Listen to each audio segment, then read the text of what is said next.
Hi, great to see you. Lovely to have you here today.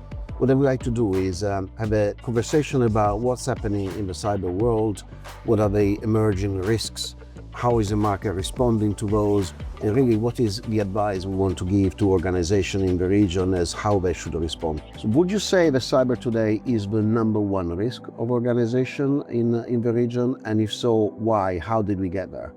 Well, first of all, thanks for having me, Luca. The risk landscape has changed completely. We now have AI enabler attacks, more dependencies on third parties, regulatory scrutiny is coming with considerations around security.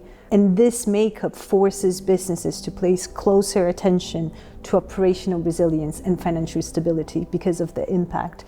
If we think that the average data breach attack is ranging from 5 million. Companies need to be prepared to assess for the regulators what are they doing to protect themselves and stop leaving these decisions siloed within the IT security teams within organizations. What is the industry? What are we doing in order to help them with that? Currently, it's really important for business to formalize their process, to make their decision on a conscious basis, by fully outlining and fully understanding what their loss exposure makeup is. We've moved a long way from when cyber was an intangible risk and companies don't know how to quantify.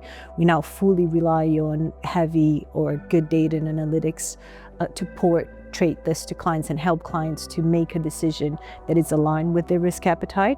What's really important is that both of these areas, when come together, bring confidence to regulators and shareholders that they're taking the right steps towards protecting their environment. Clients understand that they're more exposed and therefore they need to buy bigger limits. How is the market responding to that need in terms of capacity and rates? So the market is very favorable. Within Europe, we're seeing more capacity, wider coverages available, and very attractive premiums. This still accompanied by the fact that the underwriters are becoming more comfortable with the risk as well. And so never a better time for clients to investigate their potential risk transfer strategy. What we're saying is the sophistication of the threat is increasing, but so is the ability of companies to respond and create a higher degree of resilience. What's happening to claims? Claims are still very frequently occurring. The business resilience tend to cover attritional losses, but when we speak or think about risk transfer, we actually want businesses to consider catastrophic losses. Frequency and severity is still out there. How we reduce this is through mitigation incentives. What are the top 3 concerns that come out in conversation with C-suite when we're talking about cybersecurity today? So the 3 risks that stand out, first and foremost, supply chain fragility. Supply chain is still considered a residual risk. Organizations need to become more proactive in understanding what their exposures are so that they can implement the right mitigation measures. From a threat perspective, AI-driven attacks are significantly impacting organizations. We're having deep fakes and a lot of different threats that our companies are not necessarily ready to respond. And what's interesting about it is that they should start to implement security controls that deploy AI to help them to mitigate this. So at the same speed that they're investing in efficiency with AI, they should not look away when it comes to their security. And ransomware, this is still very severe, is still a catastrophic losses. So it's one of the areas that companies sort of want to make sure that they have the right mitigations in place. So Luiza, you just touched on a couple of points that made me think of the impact of the current geopolitical environment has on cyber risk. How big an impact is that having on cyber exposure? I think interconnectivity is the word for this. Even territories or organizations, countries that are far removed from high incident territories do feel the spillover from cyber events.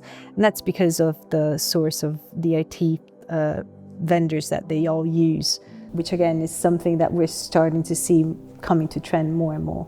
What do you suggest companies should look at as their priority in order to create a very sound first layer of protection? So first and foremost, having a good line of sight over the strength of their security controls.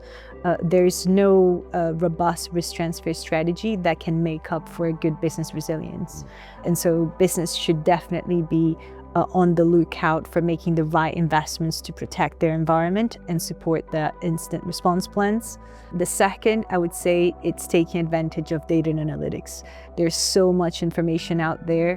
What used to be considered an intangible risk, now it's very much a standard for us to quantify. And so what are companies doing with this information to help them to formalize this process and have a clear line of sight over their loss exposure? And then the final piece is obviously testing how they respond to these incidents before an event actually takes place. Companies that go through these steps tend to respond to incidents a lot better than those that don't. I think because in messages, yes, volatility out there is increasing, but actually we got the tools to help clients turn uncertainty into an opportunity, which I think is a great message for our clients. So Luiza, thank you so much. It was lovely talking to you. Thank you, Luca.